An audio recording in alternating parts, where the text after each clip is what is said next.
Troisième désir du cœur de Jésus, le salut des âmes.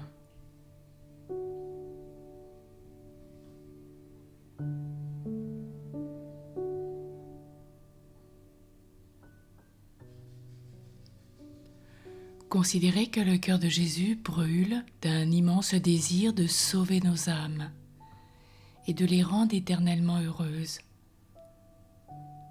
Oui, sauver nos âmes, tel est l'objet de sa mission divine, la fin de son incarnation. C'est pour cela qu'il descend du ciel, prend la forme d'un esclave et choisit le nom de Sauveur. Saint Jean dit, Dieu n'a pas envoyé son Fils pour juger le monde, mais pour le sauver.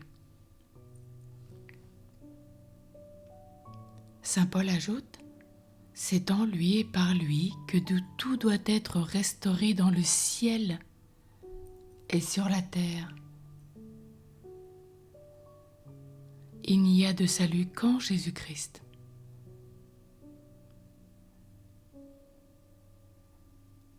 Sauver nos âmes, telle a été sa fonction, sa grande préoccupation durant 33 ans sur terre, et au préalable auprès du Père, et jusqu'à la fin du monde.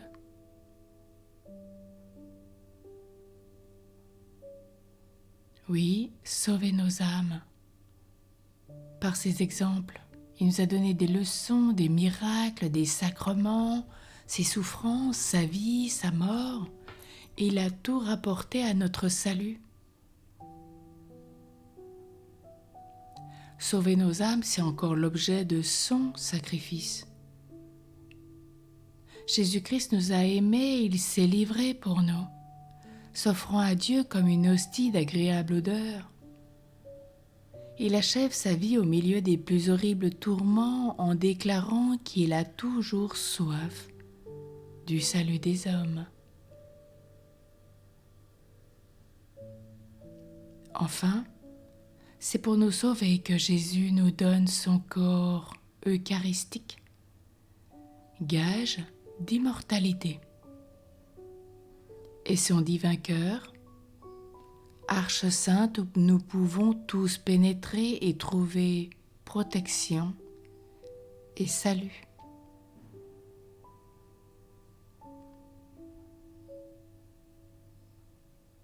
Il dit, « Mon cœur désire se manifester aux hommes afin qu'ils s'enrichissent de ce précieux trésor que je leur découvre et qui renferme des grâces sanctifiantes capables de les arracher à la perdition et de les sauver tous. » Que de mystère dans ce brûlant amour de Jésus pour nos âmes! Quel immense désir de nous sauver tous! Pourrions-nous jamais l'en remercier assez? Aidons le cœur de Jésus à satisfaire cette soif ardente qui le dévore. Les âmes se perdent par milliers, tandis que nous sommes enrichis avec profusion de toutes sortes de biens spirituels.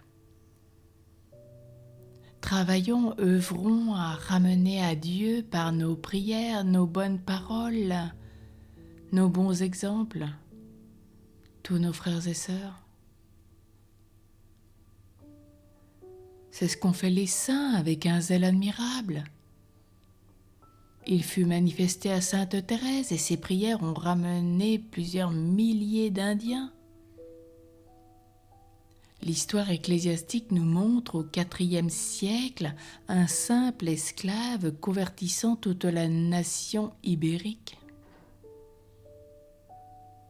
Un moyen bien facile de contribuer au salut des âmes, c'est de s'associer à l'œuvre admirable de la propagation de la foi, qui arrache tant de victimes aux démons et à l'enfer et leur ouvre le ciel.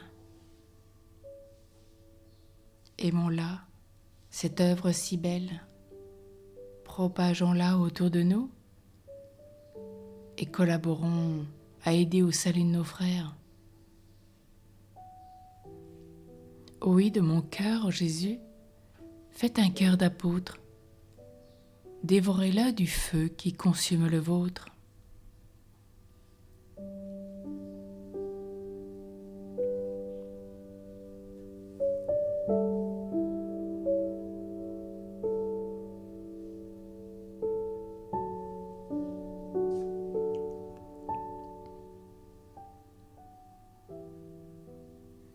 Incarnons.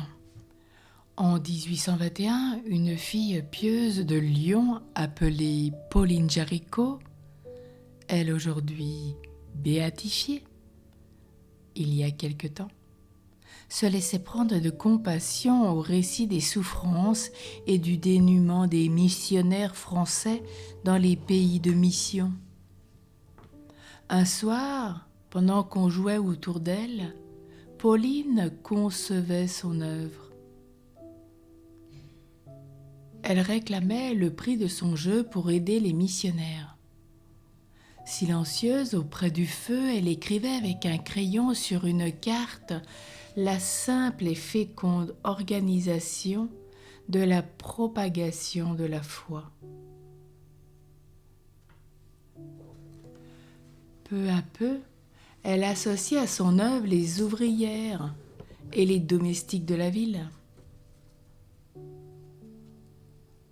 La première année lui donna 1500 francs.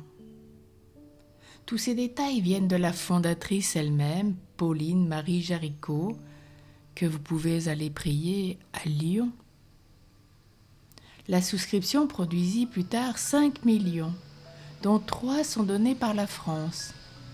Apporté par tant de mains, le sou hebdomadaire a fait comme le grain de sénévé. Il a merveilleusement grandi et grandit encore chaque jour. De toutes parts, on s'enrôle. Hommes et femmes, riches et pauvres, grands et petits deviennent associés. Si Dieu avait dit, il y a 50 ans, comme à Abraham, « Regarde le ciel et compte les étoiles si tu le peux. Les âmes que ton œuvre sauvera les dépasseront en nombre. » N'est-il pas vrai que sa foi aurait été mise à rude épreuve? Cependant, aujourd'hui, si Pauline encore vivait, elle n'arriverait pas à compter les millions d'âmes sauvées par l'œuvre que Dieu lui a inspirée. Comme le cœur de Jésus doit se réjouir de cette abondante mission, quelle riche récompense il doit réserver à Pauline Marie Jaricot, fondatrice, et à toutes les associées de cette œuvre si féconde. Aimons-la donc et propageons-la, cette œuvre si catholique, si française, lyonnaise, et nous sauverons des âmes que Jésus-Christ a rachetées au prix de son sang.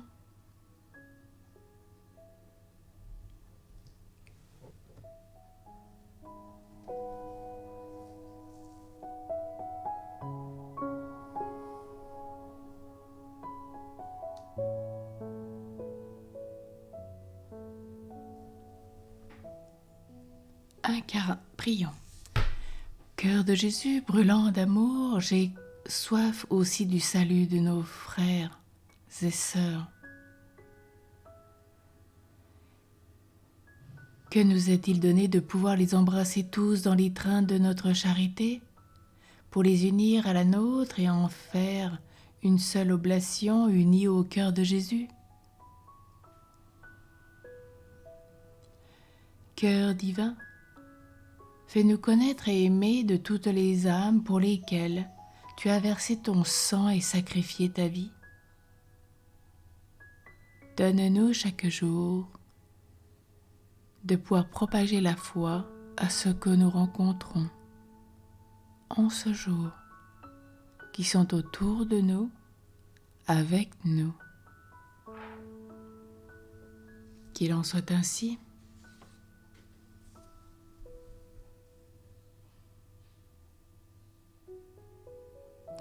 De mon cœur, ô Jésus, faites un cœur d'apôtre. Dévorez-le du feu qui consume le vôtre. La bienheureuse Pauline Marie Jaricot, priez pour nous et aidez-nous à œuvrer au salut des âmes. Amen.